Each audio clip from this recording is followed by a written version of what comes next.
السلام علیکم ورحمۃ اللہ وبرکاتہ۔ میں ہوں ڈاکٹر ماجد اور آپ دیکھ رہے ہیں 5 منٹ کی قرآن کلاس۔ میں آپ کو خوش آمدید کہتا ہوں۔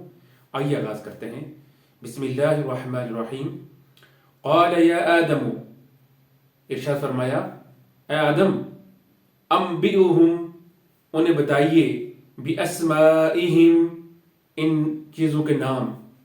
فلما انبأہم، جب انہوں نے بتا دیا، باسمائہم، ان چیزوں کے نام، قال، فرمایا، الم اقل لکم، کیا میں تم کو نہیں کہا تھا، انی، بے شک میں، اعلم، زیادہ جاننے والا ہوں، غیب السماوات والارض، زمین آسمان کی چھپے ہوئی چیزوں کو، واعلم، اور میں جانتا ہوں، ما تبدون، جو تم ظاہر کرتے ہو، وما کنتم تکتمون، اور جو تم چھپاتے ہو۔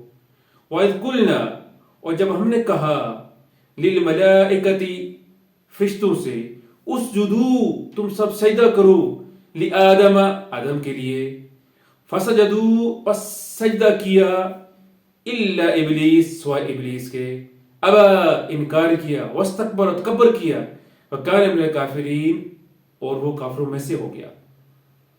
باہمر ترجمہ کچھ اس طرح سے ہوگا، اللہ نے آدم علیہ السلام سے فرمایا، تم انہیں ان چیزوں کے نام بتا دو۔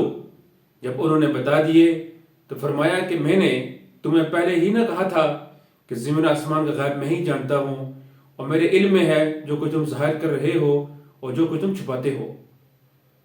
اور جب ہم نے فرشتوں سے کہا کہ آدم کو سجدہ کرو، تو ابلیس کے سوا سب نے سجدہ کیا، اور اس نے انکار کیا اور تکبر کیا، اور وہ کافروں میں سے ہو گیا۔ اب ہم ان آیات کا مفہوم لیتے ہیں۔ معزز ناظرین، واقعہ آدم چل رہا تھا، اس سے پہلی آیات میں بھی کچھ چیزیں ذکر کی گئی تھیں۔ تو ان آیات مبارکہ میں بتایا جا رہا ہے کہ جب فرشتوں نے اپنی لا علمی کا اظہار کر دیا، تو پھر اللہ تعالیٰ نے آدم علیہ السلام سے ارشاد فرمایا کہ آدم، ان چیزوں کے نام بتاؤ۔ تو آدم علیہ السلام نے ان ساری چیزوں کے نام بتا دیے،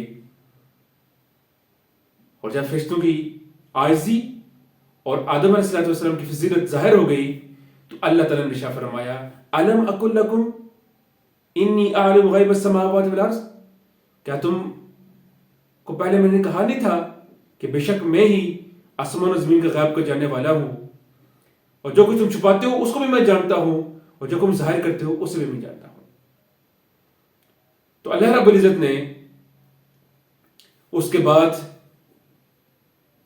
پھر فرشتوں کو حکم دیا کہ آدم علیہ السلام کو سجدہ تعظیمی کریں۔ فسجدو، پس سب نے سجدہ کیا سوائے ابلیس کے۔ تو ابلیس نے کیا کہا، ابا واستکبر، ابلیس نے انکار کیا اور تکبر کیا۔ گویا ایک لحاظ سے دنیا میں سب سے پہلا جو گناہ ہوا وہ تکبر کا تھا۔ ابلیس نے تکبر کیا، اور اس نے یہ کہا کہ آدم علیہ السلام تو چونکہ مٹی سے بنے ہوئے ہیں، میں تو آگ سے بنا ہوا ہوں، تو آگ کی فضیلت بہت زیادہ ہے، تو اس لحاظ سے تکبر کیا۔ پھر اس کے ساتھ ساتھ اس کا حسد بھی ہو گیا کہ آدم علیہ السلام کو اتنی فضیلت دی جا رہی ہے، تو اس حسد کی بنیاد پر بھی اس کو یہ بات محسوس ہوئی، اور اس وجہ سے اس نے انکار کیا۔ تو یہاں پر ایک چیز جو میں واضح کرنا چاہتا ہوں یہ کہ آدم علیہ السلام کو جو فرشتوں نے سجدہ کیا، اس سجدے کی نوعیت کیا تھی۔ تو یاد رہے کہ سجدے دو طرح کے ہوتے ہیں، ایک ہے سجدہ عبادت، ایک ہے سجدہ تعظیمی۔ سجدہ عبادت یہ ہے کہ آپ صرف اللہ ہی کے سامنے جھکتے ہیں، اس کے سامنے سجدہ کرتے ہیں۔ سجدہ تعظیمی یہ ہے کہ آپ کسی فرد کے سامنے جھکتے ہیں یا سجدہ کرتے ہیں۔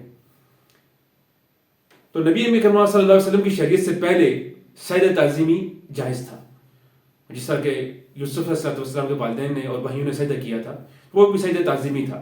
تو جو فرشتوں نے سجدہ کیا یہ بھی سجدہ تعظیمی تھا۔ تو سجدہ عبادت ہے وہ کبھی بھی کسی دور میں بھی انسانوں کے لیے جائز نہیں رہا، وہ شرک کے زمرے میں آتا ہے۔ تو سجدہ تعظیمی کس دور میں جائز رہا، اس کے بعد شریعت مطہرہ میں یعنی نبی مہربان صلی اللہ علیہ وسلم کی شریعت میں یہ مکمل طور پر حرام ہو گیا۔